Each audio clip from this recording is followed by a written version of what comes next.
Good evening and welcome to OmniBros Live. I am OmniDog. This is the Wednesday show, as usual, with my fabulous partner, Lou Rodrigue. Lou, how's it going? Hello, hello. How are you, sir? Good, good. We didn't get a chance to talk pre-show, so how's everything going? It is what it is. It's kind of, approaching the end of summer. So getting ready to go back to work and all this other good stuff. But aside from that, it's been pretty good. Can't complain. After we finish here, I'm going to go throw some burgers on a barbecue. Nice. I know, man. I mean, I used to be one of those guys that would buy the prepackaged, like, frozen patties. And then I started actually getting into, like, making your own rub and like making your own patties and things like that, and I just can't go back. I can't. Oh, yeah. That sounds awesome. It's a different game once you start doing that type of stuff. It tastes so much better. Yeah, I like stuffing my burgers with, or rolling different things in them, like bacon and onion, or stuff them with cheese. I like doing that too. Yeah, that's the magic thing about like ground beef, is that you could do so much with it if you know what to put in it. I usually crack an egg, put a little bit of adobo inside of it. One of the two. I'm like fried right now. My mind's a little fried. And then put like garlic in it, a little bit of basil, things like that, and it tastes real good. For those of us not from Puerto Rico, what is adobo? Hold on. Actually, I have the bottle right here. If you give me a quick. Oh yeah, I want to see it because you and Gio talk about it all the time.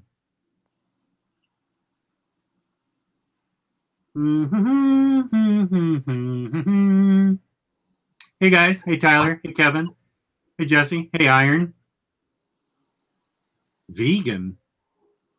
Oh yeah. Were you going vegetarian or something? Oh, that lasted about 2 weeks. No. I mean, we still we're not as bad as we used to be as far as like meat and red meat and things like that. Like I'll have probably a burger maybe every 2 weeks. Okay, I have a burger like every day. I have ground beef in my breakfast meal. Do you really? Yeah, I throw spinach and red peppers and asparagus, and I mush it all up, and then I put a couple of fried eggs on top. That's the keto, the paleo diet that I'm on. Yeah. Right. And you've lost what, 20 pounds then? I've lost 20, probably 25. I got another 20 to go. You look good, man. I saw some pictures. You look really good, dude. Right on, man. Thank you. But yeah, before we keep going and I reveal what adobo is, I think we should talk about our sponsor today, Jess. Who are they? Our sponsor is not adobo, although it could be if they wanted. It's InStockTrades.com, where you can get up to 50% off your collected editions. This week, you get an extra 3% off with the OmniBros code Comic Books for Kids. The number 4, Comic Books for Kids, gets you an extra 3% off. Over $50 in orders gets you free shipping in the United States. Fabulous customer service. And how do they package their books, Luis? Amazingly well. I'm kind of getting tired of the old shit. Oh, well, then we'll just say they pack them awesomely. No. I mean, I've been ordering from In-Stock Trades for, longer than I've been doing the YouTube stuff. So that's probably about 6-7 years at this point. Oh, way longer than I have. Yeah, I've been ordering from IST for years, and I've never had a single package that wasn't in pristine condition. The packaging is just A+, and I can keep gushing and gushing about them. Yes, they are our sponsors, but we've talked about In-Stock Trades way before we had them as a sponsor. Yeah, I discovered them by probably watching yours and Riley's YouTube channels back in like 2014, I think. That's how I discovered them.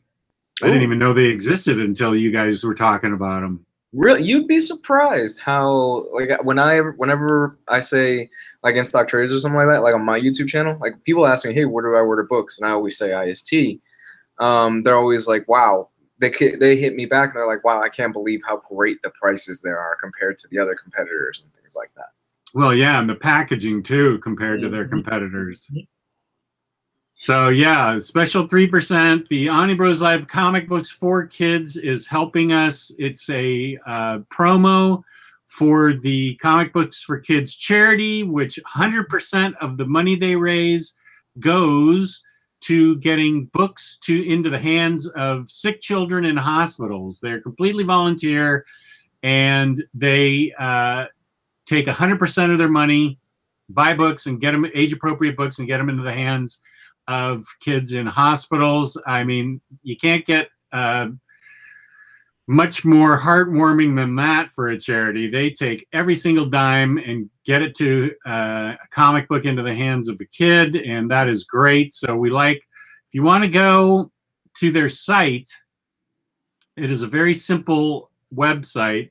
It's not comicbooksforkids.org. It's cb4k.org. If you go to Comic Books for Kids, it's some completely different site. Mark got it down to the letter cb4k.org. So if you want to go,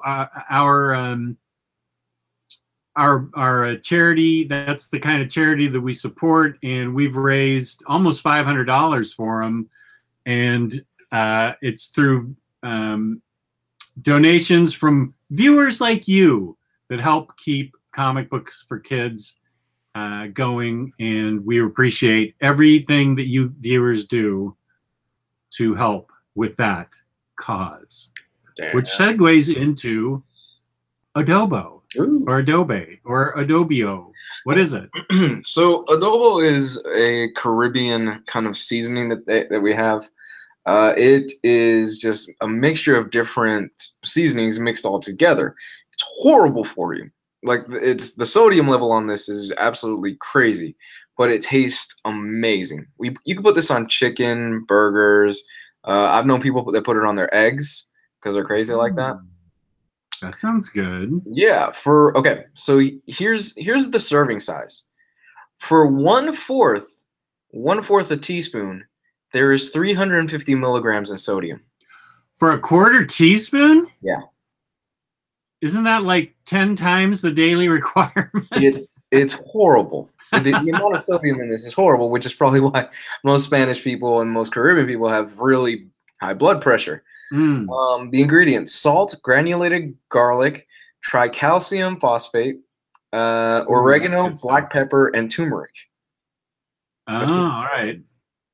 But it's horrible for you. However, you put it on anything and it makes it taste amazing. You could ask Gio about this. It's fantastic stuff. But it'll put you in the hospital really quick with a heart attack. That's the At least we got that caveat. That's good. That is the downside of it. I'm pretty sure it's like not even, it shouldn't even be legal in the States. We have an adobo crisis, not an opioid crisis. It's pretty bad, man. I mean, if you ever get a chance, I know you do your own rub for your burgers as well. Yeah. But if you ever get a chance, throw this on a burger that you haven't put a rub in and see if you like it. Okay. That sounds good. I like it. Or throw it on some chicken or some steak. Pretty good. Okay. I will definitely do that. When I cook a steak, though, I'm more simple is better. I agree with that. A little bit of butter, salt, pepper. That's it. That's all I need on it. Right. Totally. I get that. My wife likes Montreal steak seasoning on her steak, so that's what we put on that. We had that last night on our steaks, and it's pretty darn good. Is it? Yeah. I think it's probably mostly salt and pepper too, but it's pretty darn good. Well, that's the thing. Most people, when they cook a steak, they think that they need to do so much to it, that they need to add this seasoning and all this other. No, you don't need to do much with a steak. You just, like I said, salt, pepper, butter, throw it on the pan, know how long to cook it, check the temperature and how well you want it, and then you're good to go. And it should never be above medium. Ugh. Oh, I think, yeah. No.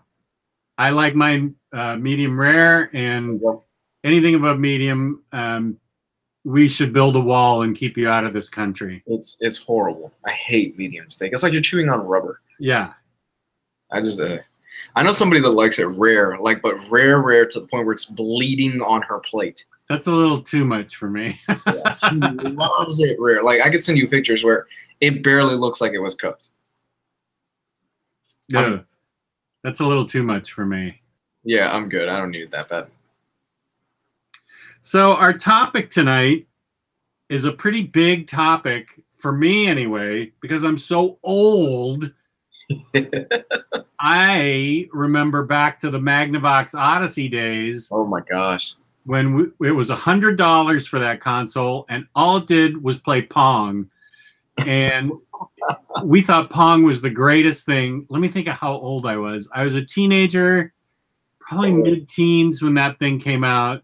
You're probably like 15 or 16 when that first came out. I think so. And of course, it was one of the, if I recall correctly, one of the first arcade games. I remember playing that at. A flash flood warning has been issued for your location. Okay, I get it. Flash flood warning for Alexandria. I know. I hope I don't have to deal with it. My phone just went off.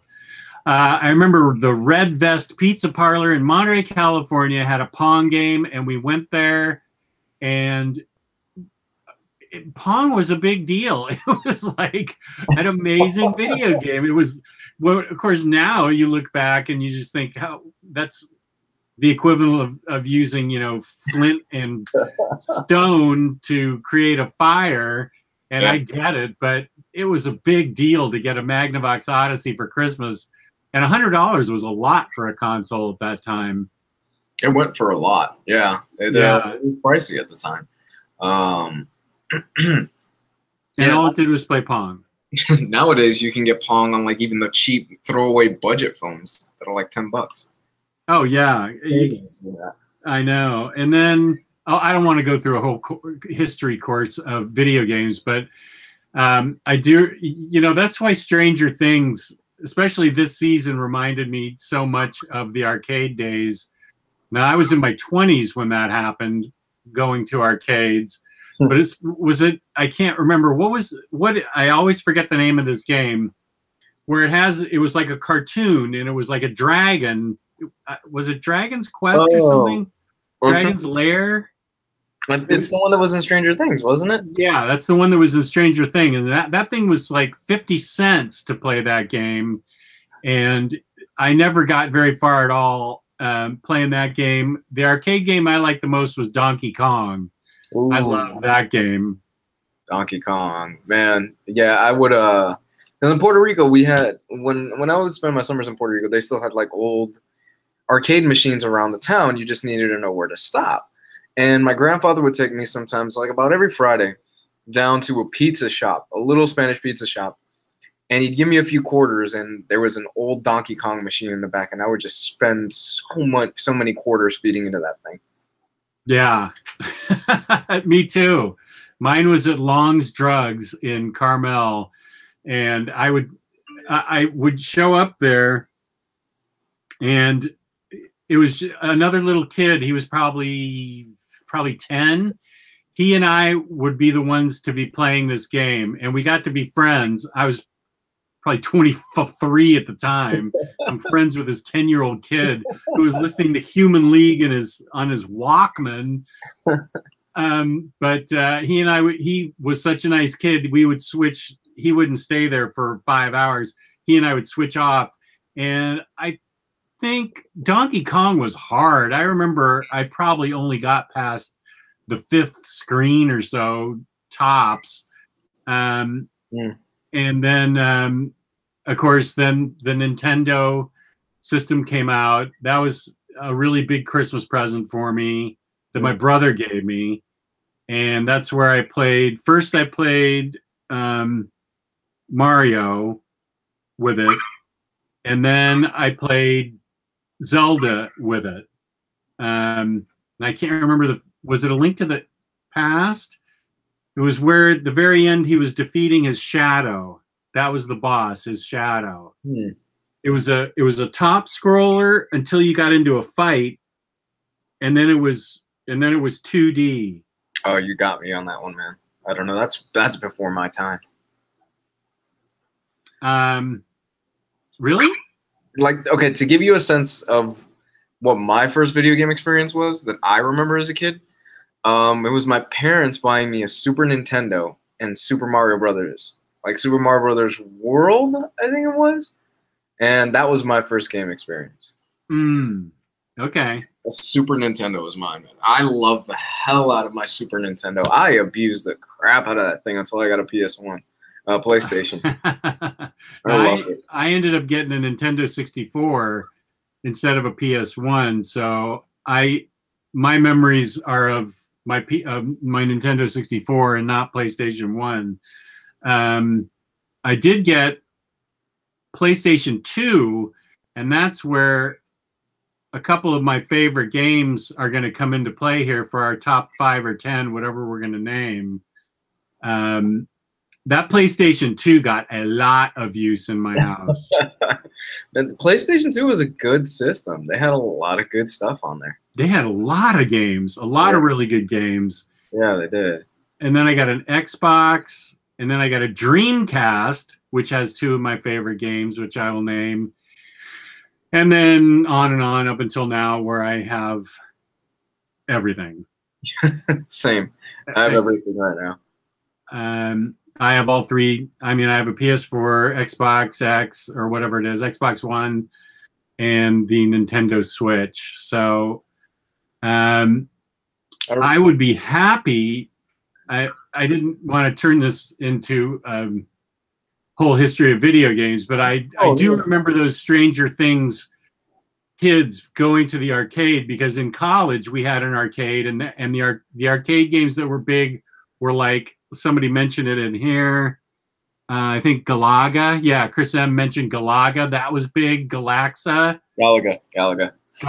Yeah, that was big. Asteroids was big. There's also a ton of pinball machines in my college student union that we loved, and but Asteroids. And the other thing is I've never played any PC games.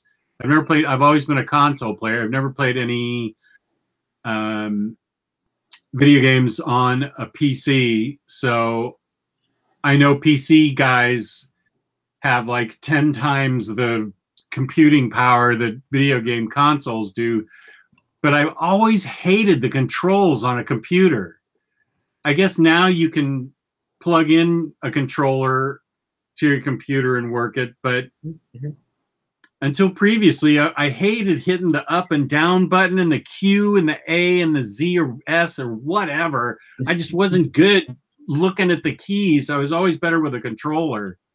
Yeah.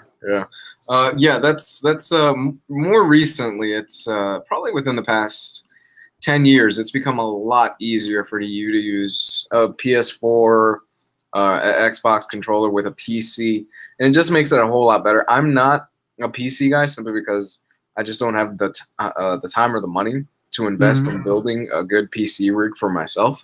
Right. Even though I know in the long run it'll probably be better, but you can nowadays make it a lot easier with plugging in a PS4 or an Xbox One controller, and it just works a lot better. I actually still remember the very first I'm going on like a memory tangent here, but this is kind of fun. I remember the first console that I bought with my own money. It was an Xbox 360, and I got. You probably won't know what this game. I got the Elder Scrolls Oblivion with it, and what it was that I spent all summer working at McDonald's, and I saved up. I put it on layaway, and then right before the moment that I knew that I had enough money, like the moment. I still remember the day. I worked half that day at McDonald's, and I knew I have enough money as of this point to buy the console. So when they sent me out into the lobby to like mop the floors, I just left. I had my friend pick me up from the store, and I just left.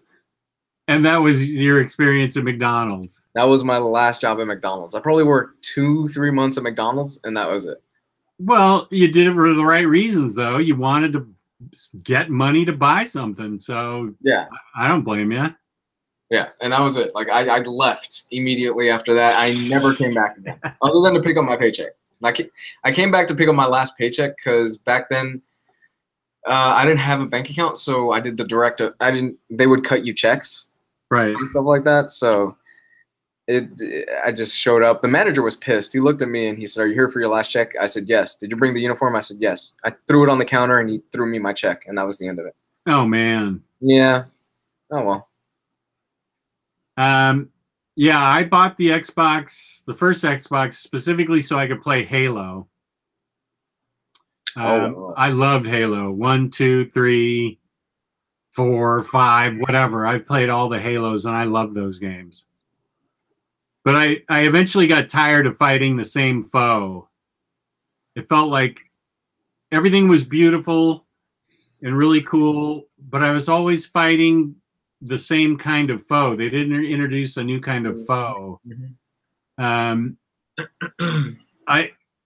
do remember on my N64 there was a game called Turok Dinosaur Hunter. Ooh, Turok was fun.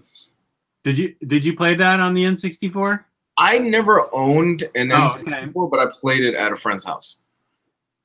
Yeah, that was the first time I ever got vertigo in a game, because you had to climb, rings up a hill, and you'd look down and it would be serious distance and it looked so real.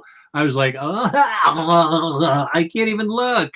It was so realistic. That was my first experience with super realism in a video game, was with Turok. Turok was fun. One of my favorite gaming things that I used to do was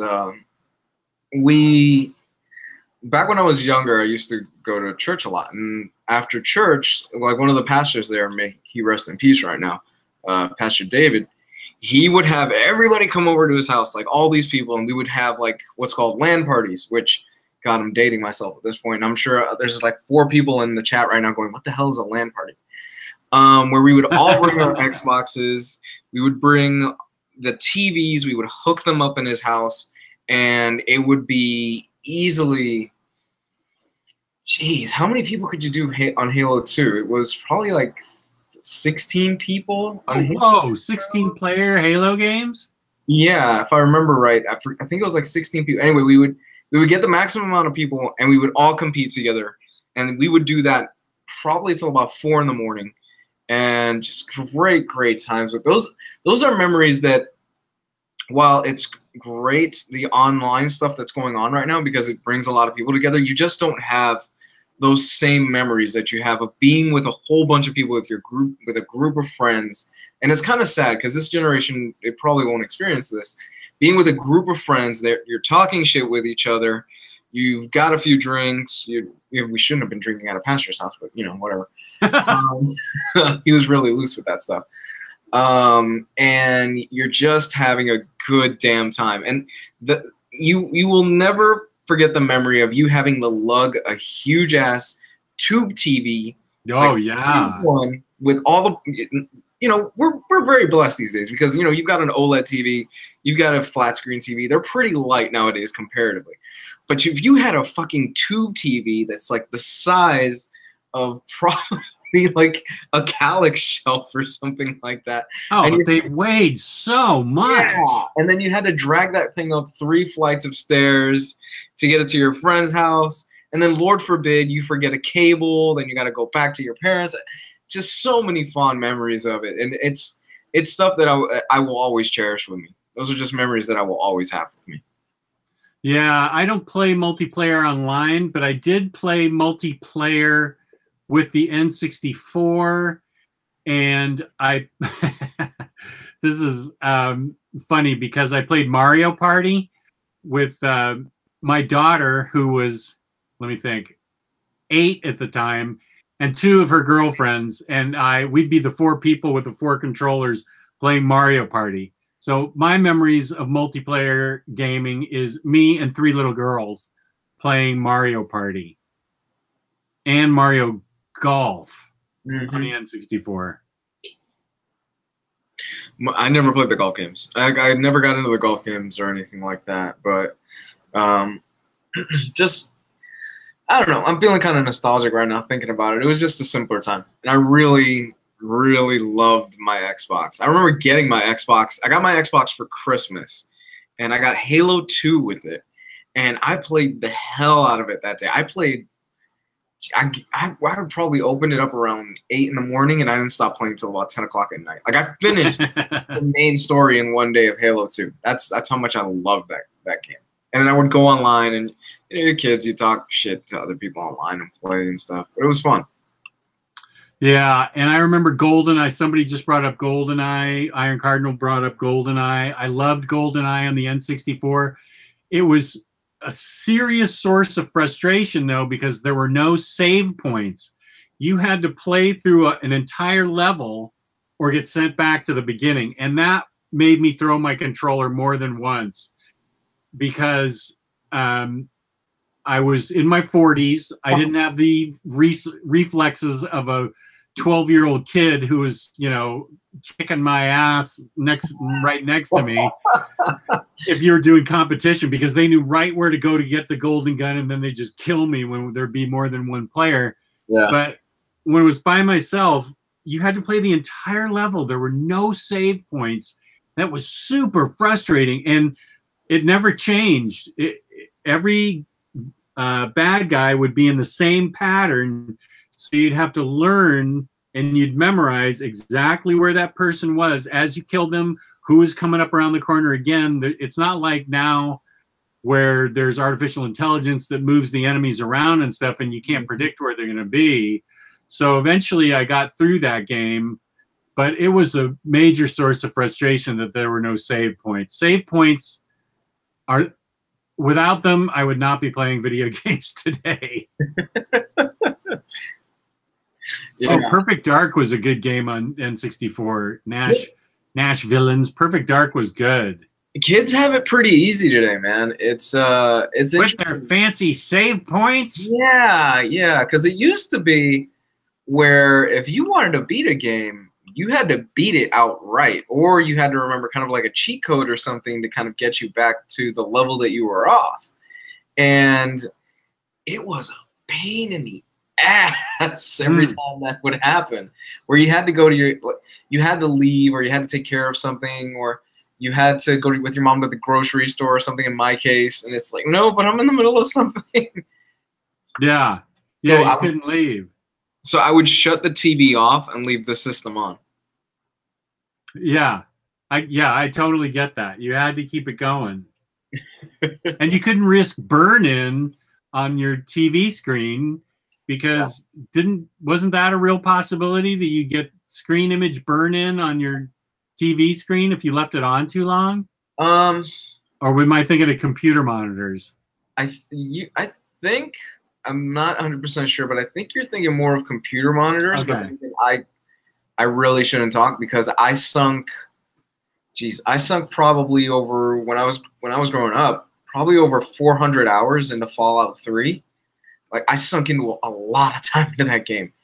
And it got to the point where I had a tube TV, and it didn't matter what I changed the channel. Like, one of the meters on the bottom of the tube TV was one of the meters. Like, it was burned into the TV. Like, I could put on a movie and you would still see the meter from Fallout 3 at the bottom of the TV, because I put so much time into that damn game. Now they're in the chat. They're talking about Zelda 2. I think Zelda is, if I'm not mistaken, Zelda 2 is where he had to fight his shadow as the last boss. Am I right about that? Nash Villains and who else? Rick Nelson are both bringing it up. I think it was hard, that game, because there were no save points in it either. You had to completely defeat it. But I loved that game. But yeah, you had to fight Evil Link. Exactly. Dark Link. Okay, yeah, that was linked to the. Well, there's Brooks Love Books. Hey, how's it going, big guy? Brooks. Usually we don't see him here. Majora's Mask. No, we're talking about the NES, Clarknado. NES, the original. Yeah, I never played Zelda 2, but I know it was notoriously difficult. Like there was no instructions to it. There's nothing to tell you Right. what to do. It throws you into the game and go. Right. Yeah. There was no online thing. There was no game book. There was no.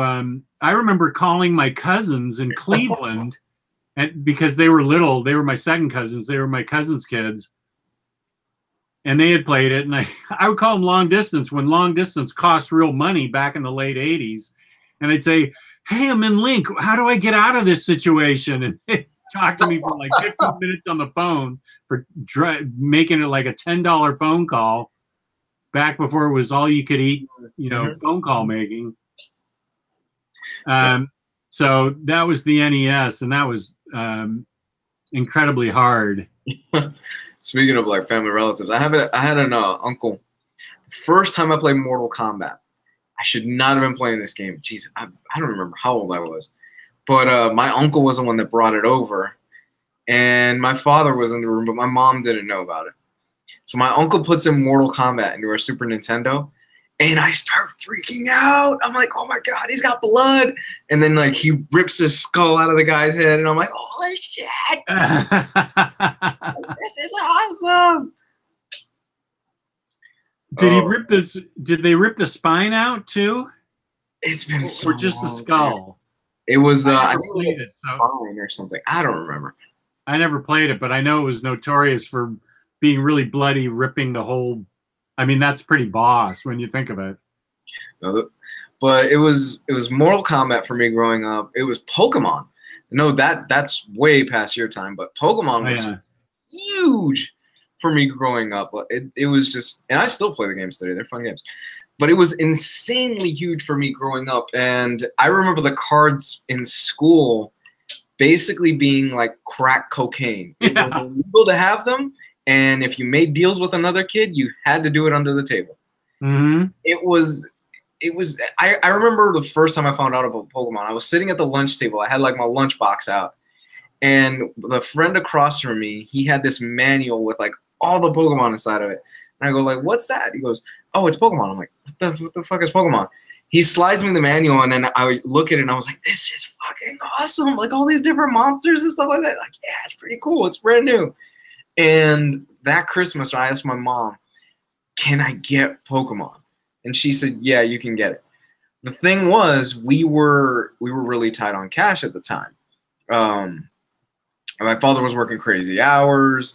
My mom wasn't working at the time because she couldn't find work. So we got one game for the both of us, and that was Pokemon Blue.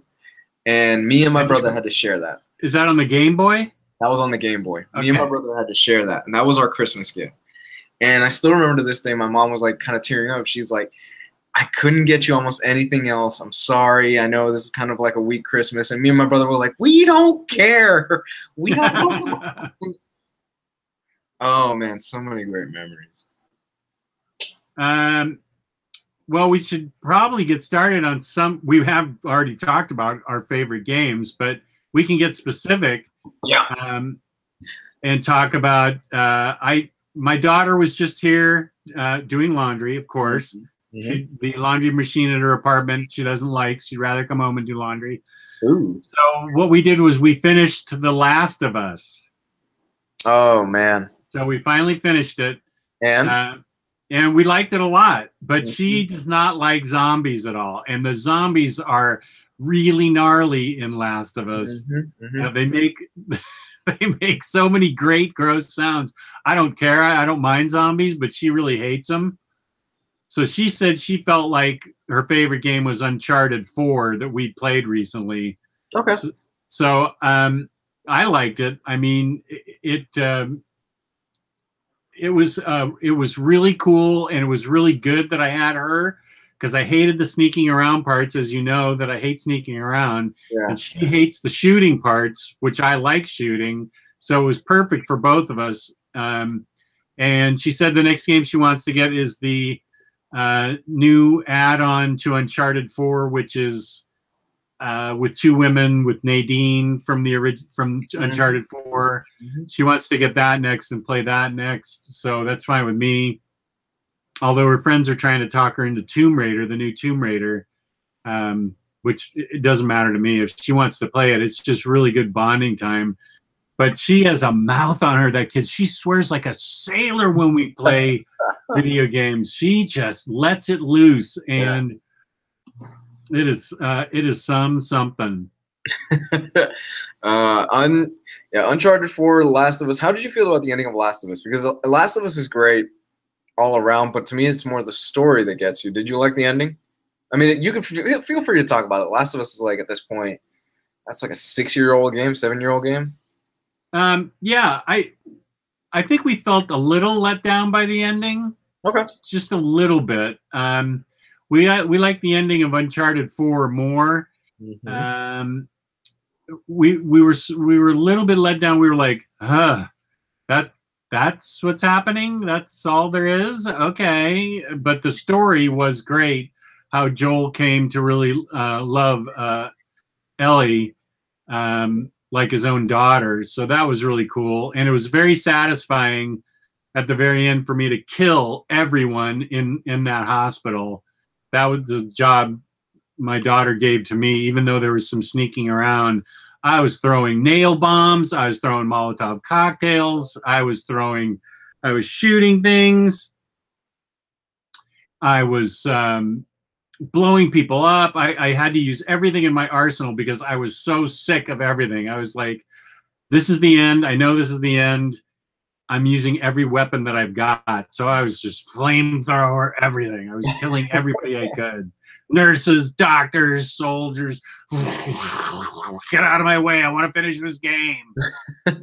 Basically, if they were in your way, you just took care of them. That was it. Yeah. No, I love the ending of Last of Us. It's a very, how do I put it? It's a very true to life ending, and yeah, that's true. When you think about it, you end up kind of playing, in some ways, the bad guy of the story. Kind of. By not letting them operate on Ellie? Yeah, in a way, because like they're saying, look, that this is it. This is the cure. We're 100% sure. But because of how Joel is and because of his own selfish desires in a way, and this is one of those things where it could actually break out into fights among friends. It really is. It's because of Joel wanting to save Ellie's life, and in a way you understand, yeah, I would probably do the same thing too.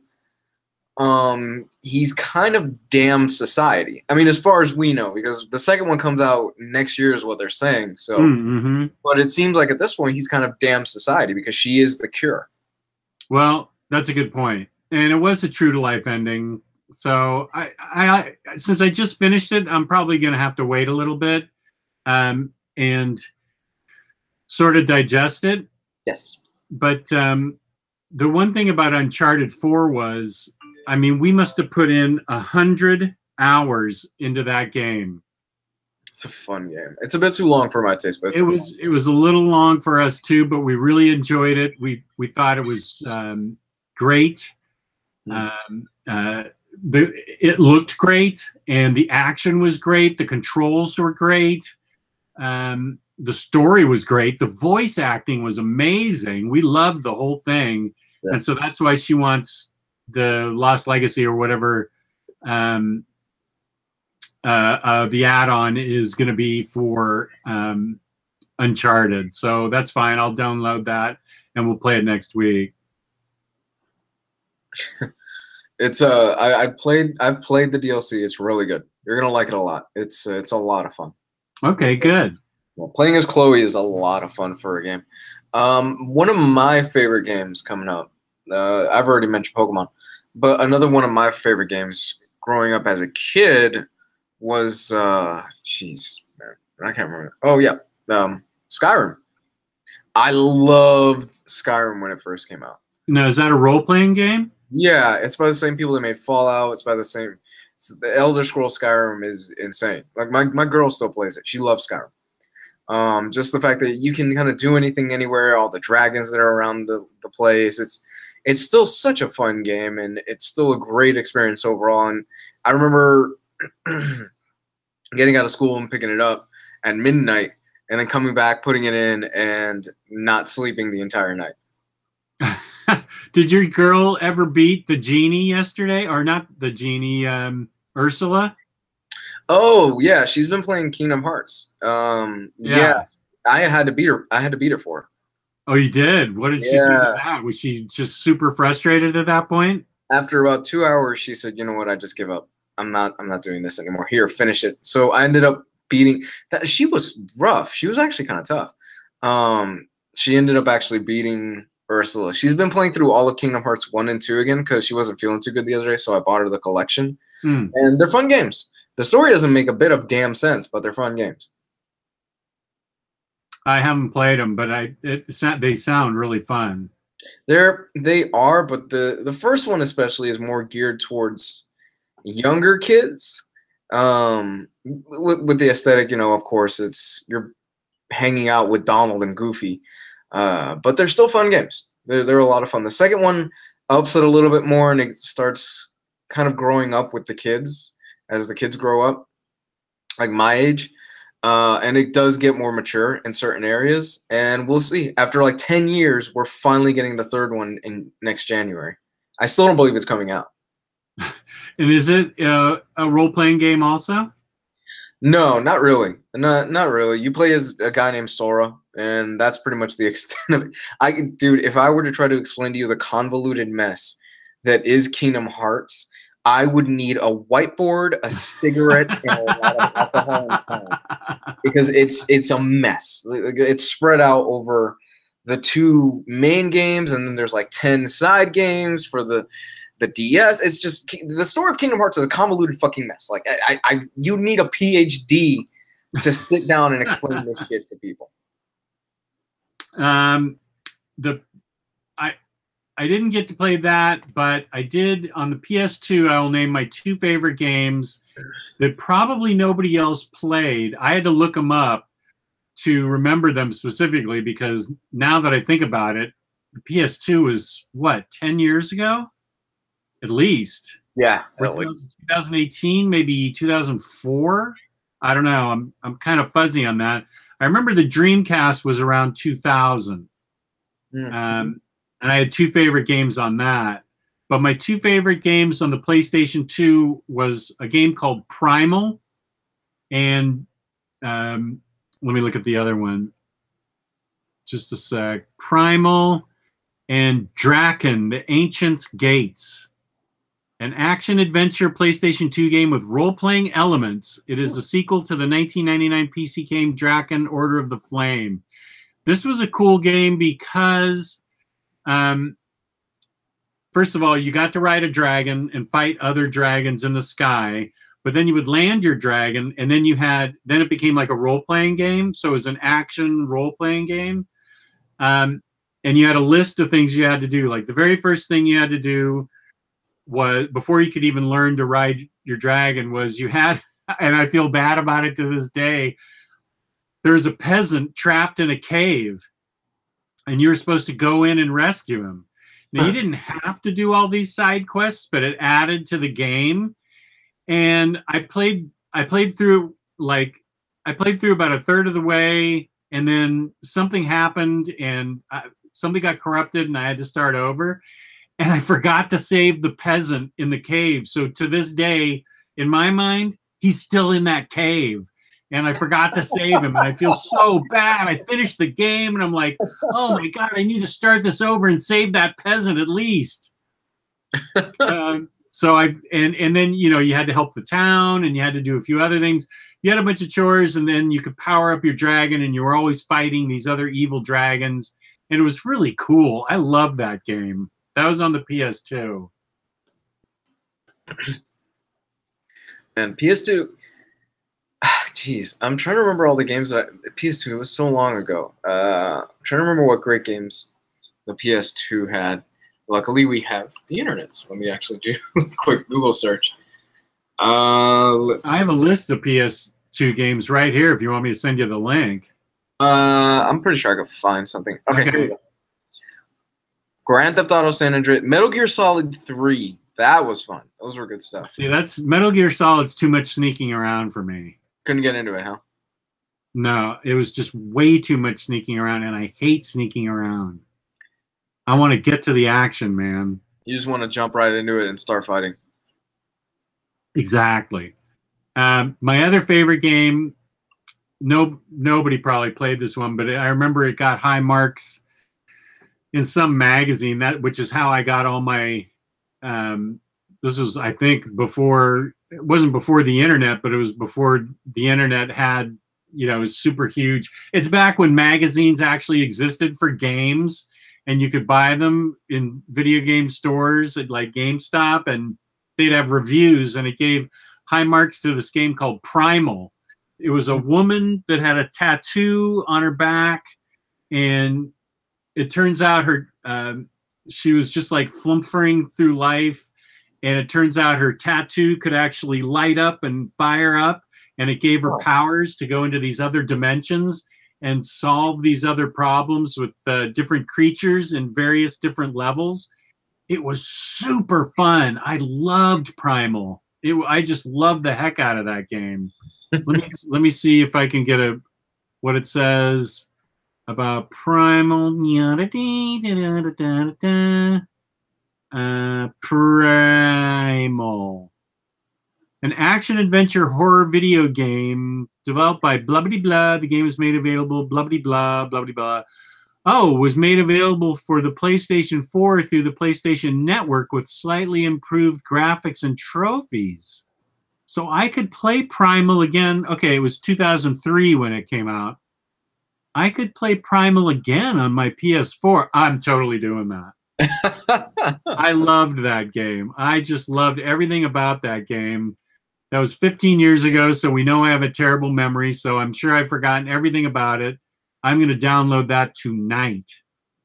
Okay, for reference, Kingdom Hearts fans, the second game came out in 2005. It is now 2018. Oh my gosh. For the third game for 13 years. 13 years? That's crazy. It's been that long. We've been waiting for the third game in the series for 13 years. And we are finally getting it next year. Another good game was a puzzle game, and I'm generally not good at puzzle games. You know, if they're too hard. Ico. Did you ever play that? ICO? No, I never played it. He was a mute kid, and he had to save this girl who was following him around the whole time, and he had to save her by solving all these various puzzles in like a castle and going upstairs, and the follow-up game was Shadow of the Colossus by the same company, which I didn't play, but Ico was really great. He never said anything, so he could only motion to her and sort of gesture to her to help him solve these puzzles. And the reason I liked it, of course, is because I could solve the puzzles. It wasn't so hard that I couldn't figure out the puzzles. I actually could solve the puzzles. So, not to get too far off topic, but did you see? Well, we're comics. Did you see that we're getting an absolute? I wanted to talk to you about this. We're getting an absolute edition of Black Mirror. I did see that. Oh, that's awesome. Man! Oh, look, I don't buy too many like trades or hardcovers anymore. That is going on the shelf. I need an absolute edition of Black Mirror. Yeah, no, I'm excited about that one. That's with the art by Jock, right? Yeah, and the cover is that iconic image of the Joker's face with the bats flying off of it. Right. Oh my God, I'm gonna need to get that. I'm super excited for that. Shadow of Colossus. Yeah, you should play that, Jess. You played it? Yeah, I'm playing it right now. I have the remaster for the PS4. It's really good. Okay, I will play it. It's a little bit challenging because it's I'm not playing it. You have to figure out the puzzle of how to get to the monster to beat them. If you play it, you'll know what I mean. But it's a fun game. Shadow of Colossus. It's a beautiful game. It's very artistic. Okay. Okay. Another favorite game of mine was on the Dreamcast, and I can't wait. It's supposed to come out, I think, for the PlayStation. It's probably going to be PlayStation 6 by the time it comes out. is Shenmue. Shenmue. Wow. Do you remember that game? Yes. Yeah, I do remember Shenmue. It's been a long time since we got a Shenmue game. Oh yeah, I played Shenmue 1, and then I had to get like a Japanese adapter for my Dreamcast to play Shenmue 2. That's how much I was into it. I went to, it wasn't even GameStop. They didn't even have it. It was like a local video store that had all the kind of hacking things you needed to turn your Dreamcast into a Japanese Dreamcast, so I could play Shenmue 2. It did have English subtitles, so I did understand everything. I loved Shenmue 2. That's something Ryan Sace and I talk about all the time. When Shenmue 3 is actually supposed to come out, they've got like $800 million sunk into it now or something. They have to come out with it. They have to come out with it at some point because they've spent so much money on it. But that was the first game that I really enjoyed. Just it was the slice of life kind of game where Shenmue, where the protagonist is walking around various towns doing various chores and everything, and then all of a sudden you'd have a fight and you'd have to push these buttons in specific order to fight, and if you didn't learn the order right, you get your ass kicked. And of course I'm just like, and it says on the screen ABC, and you're like, CBA, no, I'm my Dreamcast controller, and so he does the right moves, and you have to learn all kinds of kung fu and everything. And it was really fun. It was like a fighting game mixed in with a role-playing game. I really love Shenmue. Yeah, I never got into playing Shenmue. I never got the chance to actually start it or actually play it, but I've heard great things. I've heard it's a lot of fun. For me, it was more about I love playing the Metal Gear games as a kid, and I love playing the SmackDown games. Like, for those of you in the chat, you probably remember the WWE SmackDown games. I would play with my best friend at the time until he went batshit nuts, David. We would play till probably about 4 or 5 in the morning every time he stayed over, and he stayed over a lot. I'm surprised my mom let him stay over that much. And we would play probably till about 5 in the morning, WWE SmackDown, and we would whoop each other's ass with wrestlers, and it just so many great memories, man. The other game I loved on Dreamcast was a game called Dead or Alive. It was it had a story, but it was like Mortal Kombat, where it was 2 people fighting each other, and you could choose your fighters. And I guess I got this game around 2002, maybe, whenever the Dreamcast was out. I remember my daughter was about 10, and I thought it was just a fighting game. It got high marks in the magazines. It was a fighting game, but it also had a story. And the girls in it were Japanese girls, animated in bikinis, and their boobs just bounced like crazy. And my daughter got a hold of this game and played it with her friends when she was 10, and they were laughing so hard. They thought it was the funniest thing ever. And I was just like, what is this game?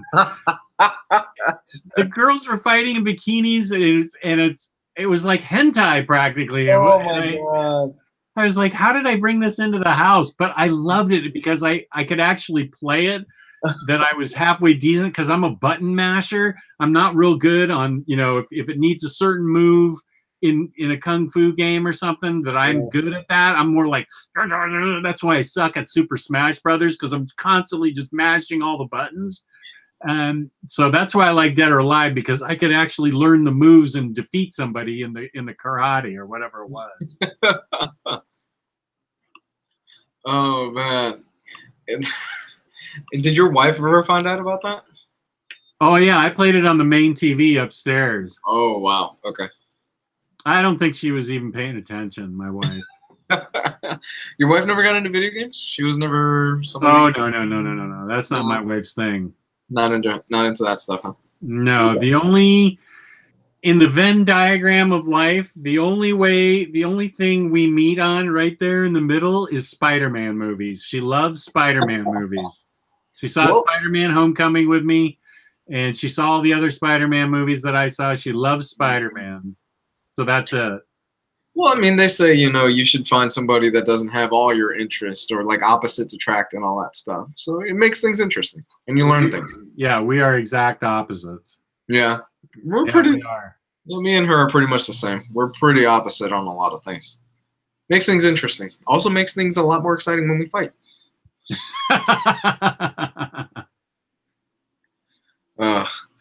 What happened to Cycle Cleveland? Poor guy. I think he got in a bike accident. Holy shit. How bad? I don't know. I don't know. I remember when that happened, though. Was he hit by a car? Cycle Cleveland, what happened to you? Hope he's okay. Well, he types into that. Yeah. BioShock. Oh, I loved BioShock. BioShock was a game that when I finished it, just like my mind like blew open. I was like, what? Like, when you start revealing what's actually going on and how you're being tricked the entire time, it's just like it blew my monkey mind. I think it was in 9th grade when it came out. Did you save the girls or did you kill the girls? Saved. Yeah. Saved. But I've probably played that game at least 7-8 times at this point. I loved BioShock. I love BioShock too. Oh, damn. He did get hit. Wow, he did get hit by a car. Launched 20 feet through the air. Yikes. You're lucky you're alive, buddy. Yeah, he is. Damn, dude. That's no joke. No, it's not. It's serious. Was he going pretty fast when he hit you? Oh, man. Yeah, now, the BioShock in the Clouds, is that a good game? Have you played that? Oh, it's phenomenal. I love it. I have that game. Yeah, BioShock Infinite it's fantastic. I love Infinite. It ties into the first one really well. In a lot of unexpected and different ways. That's for the Xbox, right? Yes. Yeah. Okay, I'll go back. I'll go back and start that up again because I started it and I just found the beginning kind of boring and I moved on to something else. But if it's that good, I'll start it up again. You should. It starts off really slow, but it picks up. It's setting up a lot of things that you will come to appreciate later on. And you could play through it again. And it's one of those things that when you play through it again, you start seeing all the little clues and little hints that lead towards the ending and the different decisions that end up happening in that game. Oh, I was always so scared of the big daddies coming after me in that game. In the first one. Before I got super powered, I was like, oh, crap, here comes a big daddy. Jeez. It was a suburb, and I was on a bike lane. Lady turned left right into me. The lady was going 10 to 15 miles per hour. I was doing 20 plus. She tried turning into a side street right into me when I had... Wow. Man. That's awful. That is awful. That's one of those things where I've always thought about it'd be cool once I'm a little bit older to get more into biking because my knees are already pretty shot as it is, and I'm only 28. And I've heard it's a little bit easier on the knees, but I've always been kind of gun shy about it because of getting hit by cars and traffic and things like that. Yeah, me too. It was different growing up. There was no traffic. I didn't have to deal with anything. But now, I'm not getting on it. Well, I do have a bike. My wife got me a bike for my birthday, but we go like riding around the park and on the bike trail and stuff. We don't go riding in city traffic. You guys have been doing that lately, right? Doing the whole couples bike riding thing? Yeah. My bike is so lame, it might as well have a basket and a bell on it. Damn, dude, it struck him on his left hip. Yeah, my girl's dad, he has like a professional bike that he goes biking on. I don't remember the name of it, but it's ridiculous how lightweight those damn things. Like you could lift it up with one hand and it's nothing. Yeah. So you didn't have an N64, so you didn't play Banjo-Kazooie then? No, no, I didn't. I never Oh got my to God, it took me 5 hours to beat the witch in the very end in Banjo-Kazooie. Really? I brought the game home. My daughter was 8, and we sat in the basement. We were playing Banjo, and I just said, "You want to watch me play this Banjo-Kazooie?" She said, "Sure." 6 hours later, I go, "Holy smoke, it's dark." And she goes, "Oh, it is." We had played from 2 in the afternoon till 8 at night. I hadn't made dinner. She hadn't done her homework. It was like crazy. We just got sucked up, and then I just got sucked up into the game, and it was super hard. And I mean, 5 hours to beat the boss in a game is not cool, because it was I remember just hating that game at the very end. It was so hard. I never got a chance to play Banjo-Kazooie. I always wanted to. I actually always wanted to sit down and play Banjo-Kazooie, but I never got an N64. It was one of those things where, Yeah. growing up as a kid, I didn't have too much money, so it was one or the other, and I picked the PlayStation. Well, it was one or the other with me too. I didn't get a PS1. I got the N64.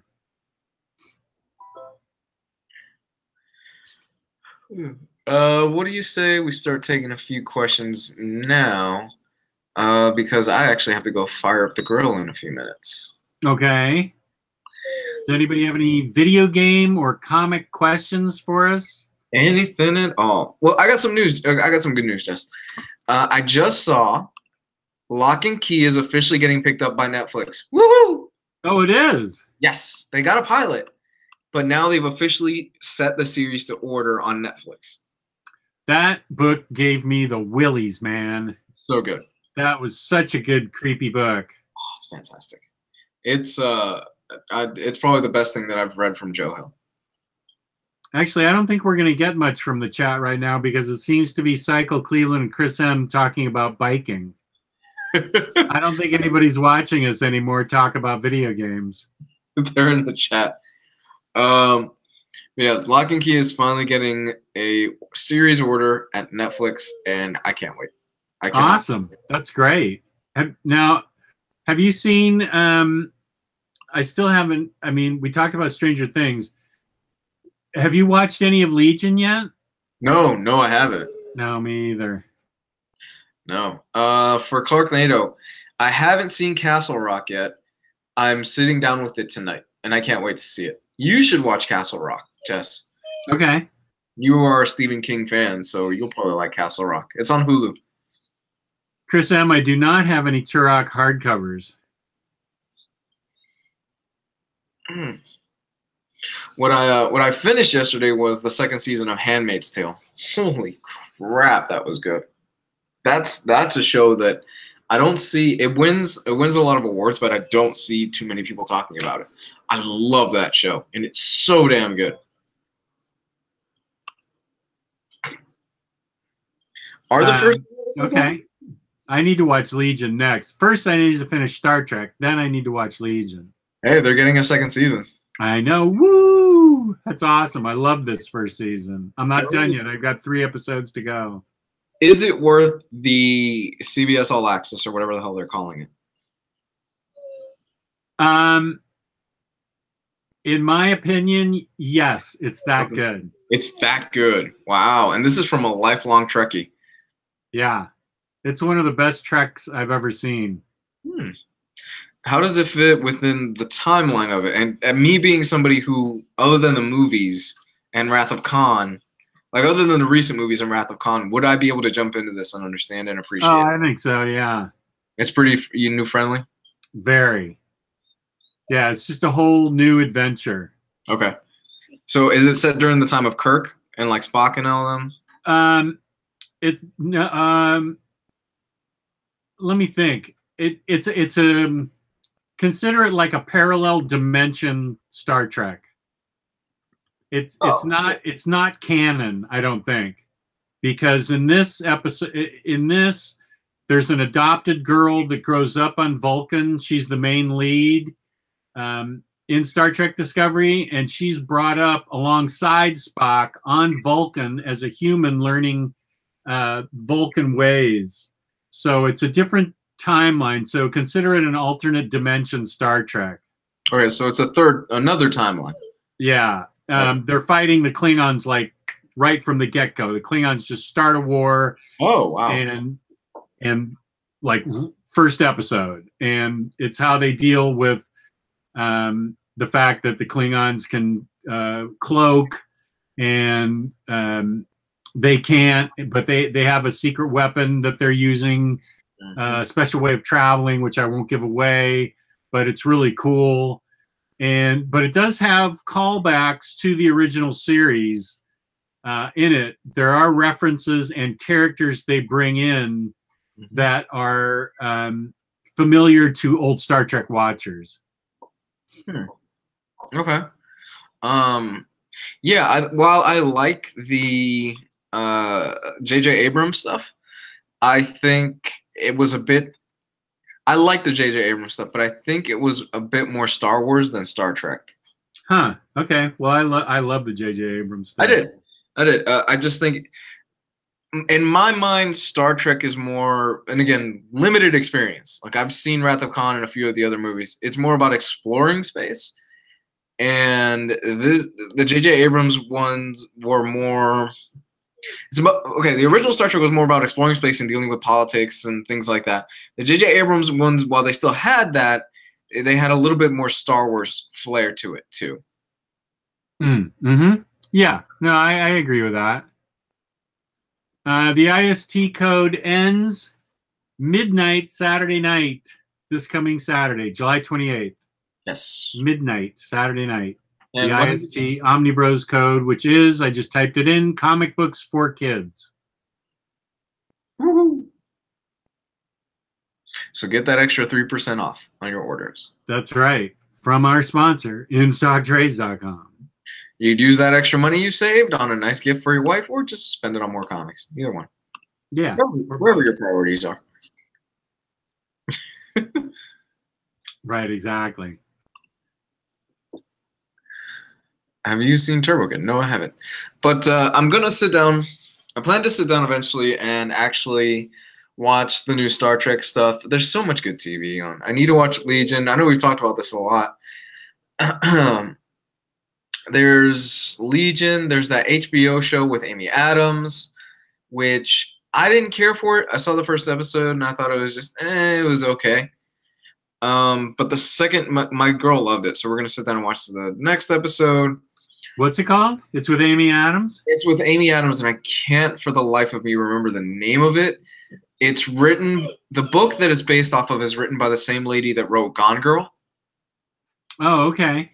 So I watched the first episode, wasn't crazy about it. I was kind of bored by it. Sharp Objects. That's what it is. Yeah, the show's called Sharp Objects, and it's about a reporter who she's going back to her hometown and investigating these murders. I'm still not sold on it. It's okay so far. I love her, so I could watch that and be happy. Yeah. So I still haven't seen the second episode. We're planning to watch that tonight as well. And on top of that, we have Annihilation that we're going to watch. I need to see that. Yeah, I've heard mixed things. I've heard very mixed things about it. I'm sure I'm going to love it. Yeah, I liked his last film, Ex Machina. So I'm really looking forward to sitting down with this and seeing if it's as good as Ex Machina, but I've heard mixed things. I need to see Ex Machina. I still haven't seen it. I have the soundtrack, which is great, but I haven't seen it. Oh, man. Ex Machina was like my favorite film that year that it came out. I love Ex Machina. Okay. I need to see that. Oh, it's such a good movie. There's Trigonosis. What's going on, Trigonosis? You want to talk about Avengers? Or Avengers World? Hickvengers. How's that going for you? Good. I got the second one and I need to start reading it. I was on Omar's show last night talking about Hickvengers 1. I got the second one. It's around here somewhere. And I got to start reading it. You excited? Yeah. It's epic. It's monstrous. It's amazing. I really dig it. Mm-hmm. Does the Hickvengers Volume 2 Omnibus, does it contain Secret Wars, or is that in a separate book? That is a separate book. Oh, those bastards. I have a TIAC record player, John the Uncanny. If Cycle Cleveland's still in the chat, Oh no, he's having sex right now, I think. He knows exactly what kind of turntable I have. That's what he was saying in the chat. Bye guys, gotta have sex. Oh, okay. Clarknado, I started watching Altered Carbon. I got about 2 episodes into it. I liked it. I didn't love it. I thought it was pretty good. Altered Carbon. I don't know a thing about it. Altered Carbon is, it's interesting. It's kind of Netflix's attempt at sort of kind of like a Blade Runner-ish story. It's set really far into the future, and basically the premise is that in this world, they have figured out a way to stop people from dying. And the way they do that is that they upload your consciousness basically into a disc, and they put that disc in a new body for you. A guy comes back from being killed. The show starts off with him being resurrected, and he is set on task to solve a murder for a person. It's interesting. It deals with a lot of political climax and things like that. Like, for example, you see in the background, like, this family is like crying and they're talking to this old lady. And you're like, well, what the hell is going on? And you find out that what it was their 8-year-old daughter ended up dying, and they put her consciousness inside of this old lady's body. The reason behind that is because their insurance didn't cover it. But they got what they could pay. Yeah, it's fucked up. Wow. Yeah, but what I've seen so far, it's actually not bad. It's pretty good. I downloaded to my iPad, but did not watch Lost in Space, which I need to do. The Netflix series Lost in Space. Yes, I need to see that. Dude, were you a fan of the Twilight Zone? Oh yeah. Dude, you need to watch Black Mirror. I know. I totally do. You're totally right. You need to watch Black Mirror. Like, I was down on Black Mirror the first season because I was watching an episode where a guy was fucking a pig, and I was like, "What the hell is this?" And I shut it off. You ruined it for me. He did do it.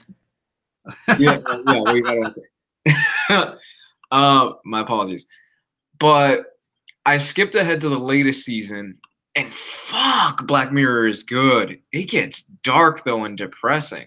Yeah, that's what I heard. That's what my life is like now, so I don't know that I want to add to it. Yeah, Black Mirror, it's really good. I actually found out, I was like, oh yeah, no shit, that's what Black Mirror means. Black Mirror actually means like the cell phone. Like, it's black and you're looking at it. Oh. Yeah, when you look at it, it's looking back at you when it's dead. Interesting. Huh. Okay, cool. Yeah, you can watch any episode of Black Mirror. I think John Hamm is in an episode. There's a few celebrities actually make cameo appearances. I saw the last season that came out last year, and I have to go back and watch the other ones. Okay, yeah. Well, first I got to finish Star Trek. Then I'm going to watch Legion, and then I will get back to you on what I'm going to watch next. Trigonosis. My favorite show nowadays is The Secret Invasion Omnibus in the correct reading order. Yeah, that's a good question. Is it in correct reading order? I'm afraid to order it because I don't want to buy something that's not in the proper reading order. So I'm actually going to wait till people get it and tell me if it's in proper order. Yeah. Hey, we just got our first trailer for Deadly Class, by the way. Oh, we did? Yeah, it came out the other day. I haven't seen it yet, but we got our first trailer for Deadly Class. I'm excited.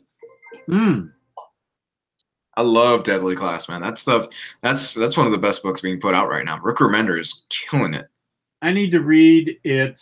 I haven't. I read it in floppy form for about 20 issues, and then now I have an oversized hardcover of it, which still has the saran wrap on it, of course. So I haven't got it. I haven't had a chance to read it. But wait, are there 2 Deadly Classes out? No, there's 2 Black Sciences out. I think there's a second Deadly Class collection out, isn't there? Or it's coming out soon? Maybe it's coming out soon. Yeah, there's 2 Deadly Classes, and Deadly Class is finishing up. I want to say Deadly Class has like a few more issues, maybe 2, 3 more issues before it's done. Not Deadly Class, Black Science. Yeah. Yeah, there's two books out for Black Science, but I think just one for Deadly Class right now. Yeah. Black Science is coming to an end. And the art, who was it that did the art on Black Science? I keep forgetting. It's not Marcos Martin. It's I'd have to go over and get it to see. Fuck, who's the artist for Black Science? Well, I just found out today anyway that, well, somebody answers in the chat. I just found out today that Saga's taking a year off now. Yeah. We better get a third hardcover first before that happens. After hitting issue 54, Matteo Scalera. Yeah, Matteo Scalera is the artist. Fuck, that guy's good in Black Science. Mm-hmm. We are getting, after taking a year off, we are officially getting another issue of Saga after they take the next year off, which is like crazy that a book like Saga would take a year off, but hey, that's what they're doing. Apparently it ended on a huge cliffhanger. Again. Okay. Saga tends to do that. Yeah. Charlie Rogers ordered the Infinity Gauntlet box set with the 3% off extra. Awesome job, Charlie. Man, I gotta really catch up on Saga. The last time I left off on Saga, without spoiling too much, it was where they introduced the trans character. And I just fell off of it. I have all the issues downloaded from Comixology because I'm subscribed to it for monthly, and I just have not come back to it. I need to. I'm only up to the second hardcover, so that's where I am. Have you read the second hardcover? Yeah. Well, then you've probably read more than I have. Oh, really? Probably. Okay. Did you? So much goes on in that book. Yeah. Did you ever get to where they introduced like the whole prison thing? Yeah, I think so. Yeah, that's where they introduced the trans character. Yeah, okay. That's where I left off on. So okay. I know you've read more than I have. Okay. Just, I need to know, is the baby seal still okay? The baby seal? Gus, I think his name is. The seal. Oh. Is he okay? Because as long as Gus is okay, then I'm okay. Okay. Is he still okay, Jess? And yes. Okay, I'm good then. I'm happy. Saga 53 was rough. I'm worried about 54. Wow, it was that bad, huh? Huh. Now you've got me curious. Okay. Fuck, that's right. I gotta finish those review books. Okay, so I'm gonna sit down and finish the review books, and then this weekend I'm gonna sit down and catch up on Saga. I gotta finish the review books too. Oh, I gotta read Avengers 2. You know what I just finished reading? Punisher Platoon. Oh, isn't it great? Oh my god, Punisher Platoon is so damn good. Fuck, man. Ennis, that is the definitive, I'm 100%, that is the definitive comic book writer for war stories. Yeah. He's the go-to guy. There is nobody out there that I would put money. There is nobody out there in comics before him or right now that writes as good of a war story as Ennis does. It's so well researched, it's so intelligent, and it's so fucking good. And the fact is that it's a Punisher story, but it's not really a Punisher story. It's more just he's using the character more as to use it as kind of like a backdrop to tell a war story. Right. Yeah. It was awesome. I loved it. And Parlov's art, every single panel is fantastic, dude. I love where because this is actually true what happened, the whole situation with the M16s that they kept getting jammed up, and the AK-47s for the Vietnamese, they wouldn't jam up. So Frank Castle ends up making the deal, and they end up getting the M14s back. It's just such a great read all around. Fantastic story. If you're looking for a good Punisher story and you've read basically everything else, you need to pick up Punisher Platoon because it tells the story of the first time Frank Castle killed somebody in a war and the first time he went off to war in Vietnam. It's amazing. Let's see. Charlie Rogers asked if I finished my Hickathon. I have not yet. I am starting Hickvengers 2 this week, probably tomorrow. I have a lot of reading to do. I got to do some review books and Hickvengers 2. Then I got to read the new Shield book. Then I got to read Secret Wars. But I've actually, for me, I've read a hell of a lot of omnibuses for this, considering I barely ever pick up an omnibus. I own enough, and I barely read them. I'm more of a thin trade paperback kind of guy. Yeah. Did I ever ask you what were your? I don't think we talked about this. What were your thoughts on Batman 50? Because you read it. I did read it. I downloaded it and read it, and it had the ending I knew it was going to have. I know he has further plans for them. I don't want to spoil it for anybody, but it had the ending I knew it had to have, and it really kind of bummed me out. But I wasn't disappointed in the fact that I had such low expectations. I mean, there was great art throughout it. It was really well written, blah, blah, blah. But I still think it would be an interesting twist. It still would be interesting to see that happen. I'd like to see him kill the Joker and then marry Catwoman and retire to a Caribbean island. But I just don't think that's in Tom King's plans. No, that's not going to happen. There's no way it's going to happen. Yeah. The review books we are reviewing are Astonishing Ant-Man by Nick Spencer and Avengers No Surrender. We're reviewing those next Monday. You're excited to read these? Yeah, they're both supposed to be really good. Have you started on any of them? Fuck no. Thanks. That means you're going to be blasting through them this weekend, huh? Yeah, which is good because that means they'll be fresh on my mind and I'll actually have an opinion that's actually worthy because I'll remember them. Yeah, I've been wanting to read Spencer's Amazing Spider-Man. It's got art by Ryan Ottley, so like that's a given for me. I should definitely pick that up because I love Ottley's work. He was the definitive Invincible writer for a while. Wait, it does? His name's not on it. Isn't it Ottley that's doing the art? In Astonishing Ant-Man? No. His Spider-Man. Spencer's Spider-Man. Oh, sorry. I thought you said Ant-Man. Right, you're right. Yeah.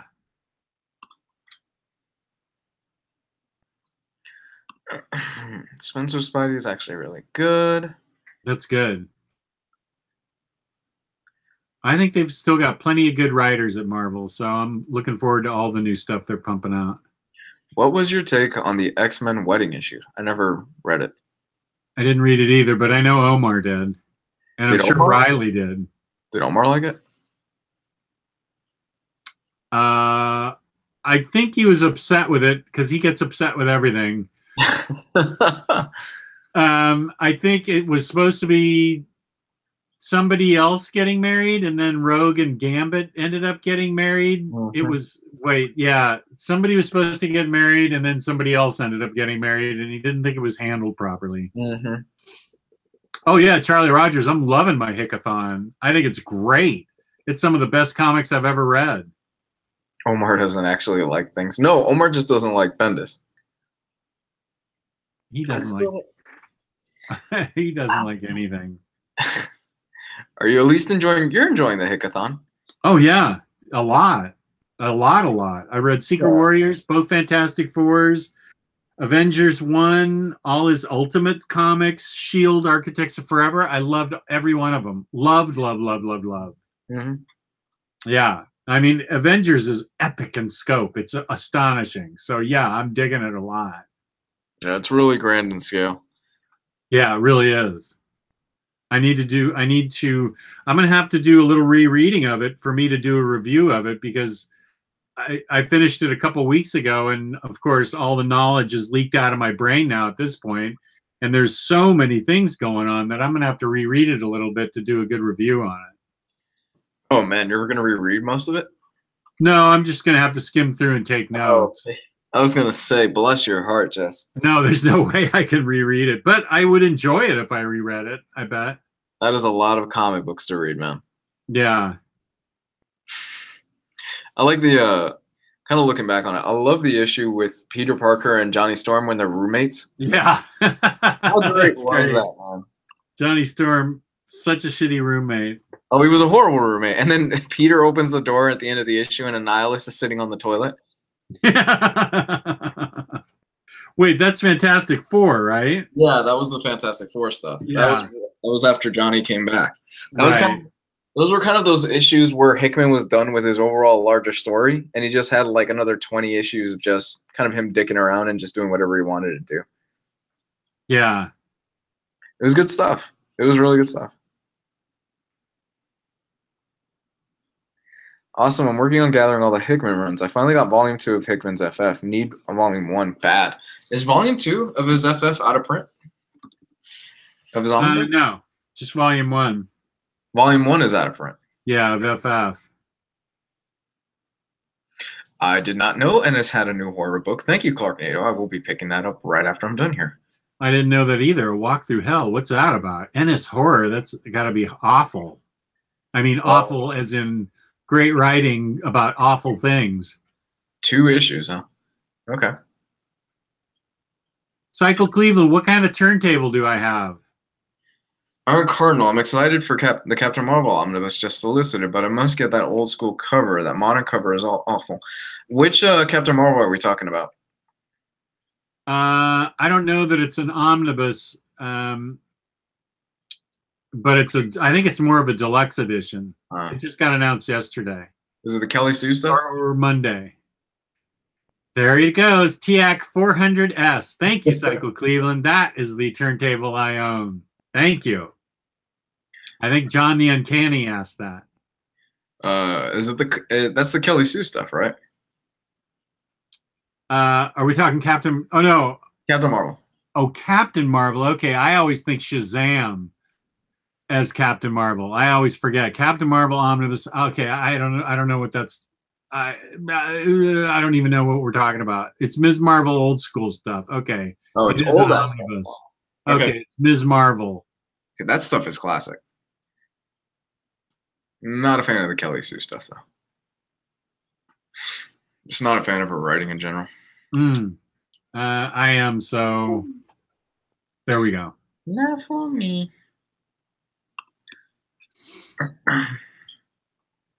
Cycle, it's because it's the turntable you want. Well, go out and get it with your insurance money from suing that lady that hit you. Poor Cycle Cleveland. Yeah, he must have been beat up to heck. Yeah, he must have. He's not going to be. It's going to be a while before he's even close to being right again. Let